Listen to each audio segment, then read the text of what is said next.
While the world slept, I stayed awake. I guess I couldn't bear to close my eyes and drift off into a dream, knowing that as soon as they opened, it would end. I sat up, I put my goals and aspirations into the backpack next to my bed, threw it over my shoulder, and I left. Destination unknown.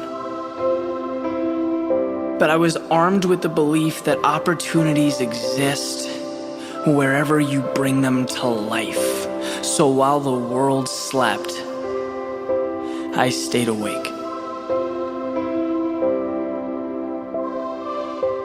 There comes a point when dreaming takes the form of an adversary. I didn't want to wake up and see the discrepancy between fantasy and reality. I didn't want to be associated with wishing or hoping or crossed fingers. See, the beauty of life is that it always provides the necessary pieces to put your puzzle together so long as your eyes remain open. So while the world slept, I stayed awake. As the mind lays dormant, so does opportunity. As the ideal life remains imaginary, so does the action needed to build it. The best way to find answers is simply to look for them. A folded up map hidden away in your desk, it suggests a million possibilities. Proposes an endless journey, but until you grab it, open your door and step outside, it will never truly take you there. I wanted to feel the wind on my face, the sand on my feet, and even the most adventurous souls in the world don't have time to see everything, to experience it all. Time is the most precious of commodities. So while the world slept, I stayed awake.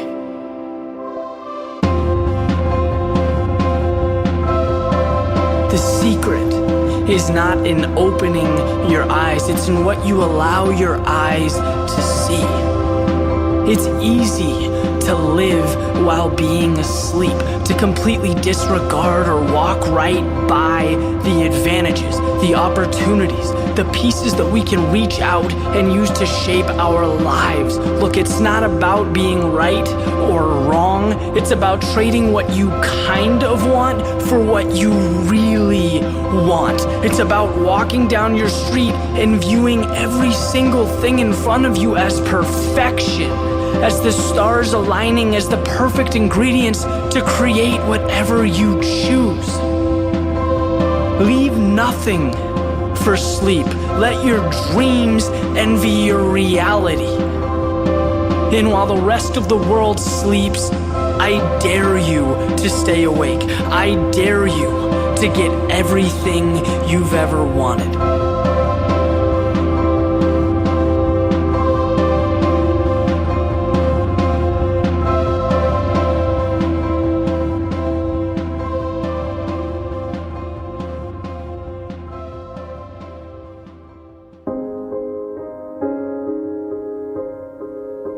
Remember the little things.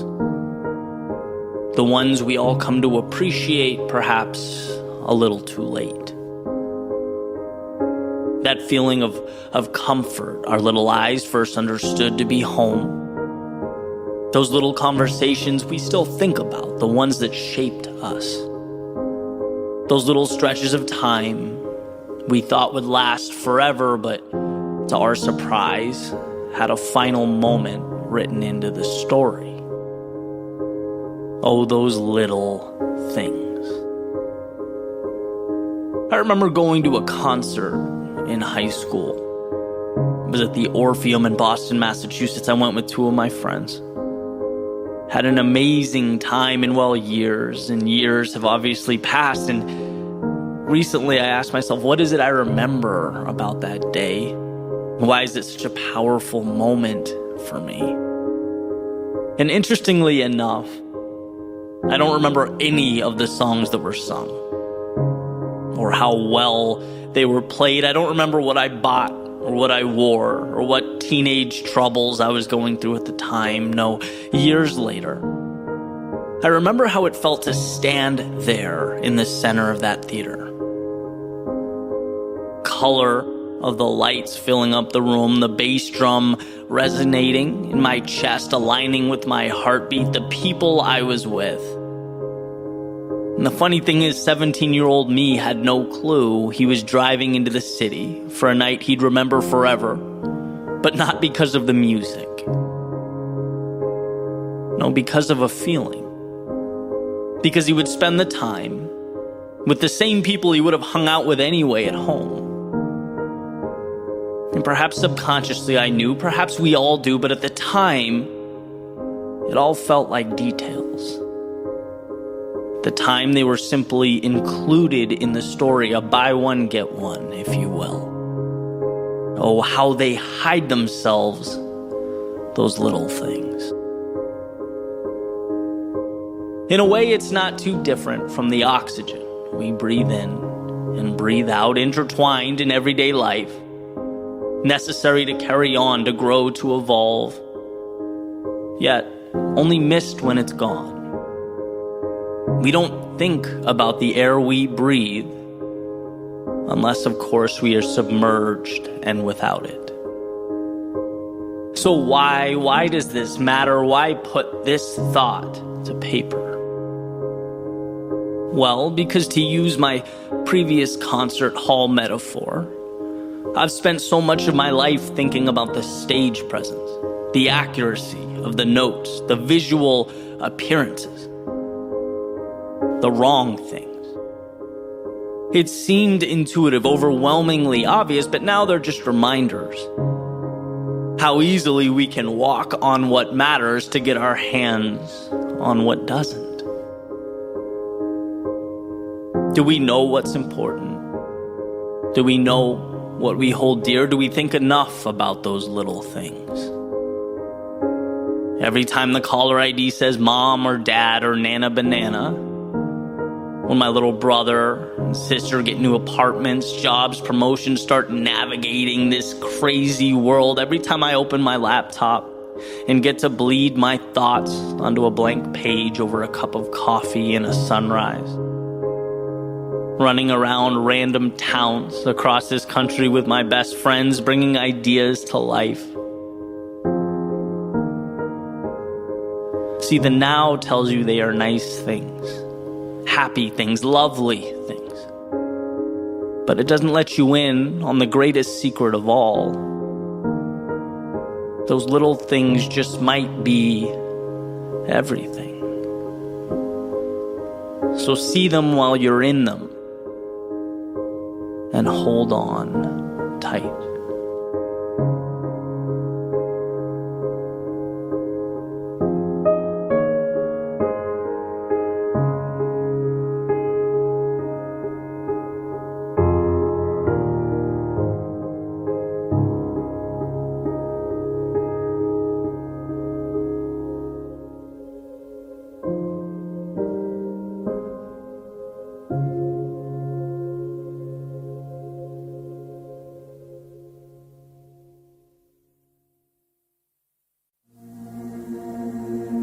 When I was a kid, I saw everything upside down. I remember spending all my time in the now, right? I hadn't yet learned to contemplate worst-case scenarios. And when I was a kid, I was pretty much detached from reality. Right? I'd have my Ninja Turtles and Power Rangers battling on the bedroom floor. I hadn't learned that playing with action figures doesn't get you a job. And when I was a kid, I wanted to be the next Steven Spielberg or play in Blink-182 or maybe be the president of the United States, right? What excited me, I gravitated towards. I hadn't yet learned that the statistical likelihood of accomplishing something like that was 0.0001%. When I was a kid, I was so captivated by imagination that I wouldn't even want to go to bed, right? The excitement and the mere possibility of the world around me kept me awake. I hadn't learned to settle down or go with the flow. When I was a kid, I did what felt right. I was led by curiosity, by a sense of exploration. I hadn't yet learned to weigh the opinions of others or the pressure of conformity. When I was a kid, I saw everything upside down. And when I was a kid, I was right. And perhaps there is no message more important than that. To move forward without leaving the best of you behind. Not to grow away from what matters most, but to grow into it. See, every so often I take a step back and I look at the world around me, pulling me to be something I'm not, and I think back to my younger self. A life without walls or barriers, a life in pursuit of happiness, and I'm always amazed at how fast an exceptional existence becomes a checklist. Look, life changes, responsibilities change, parameters shift, but it will never be wrong to ask yourself what matters. Are you waking up for you or for something or someone else? So stop, look in the mirror and decide which way is up and which way is down, because the journey awaits.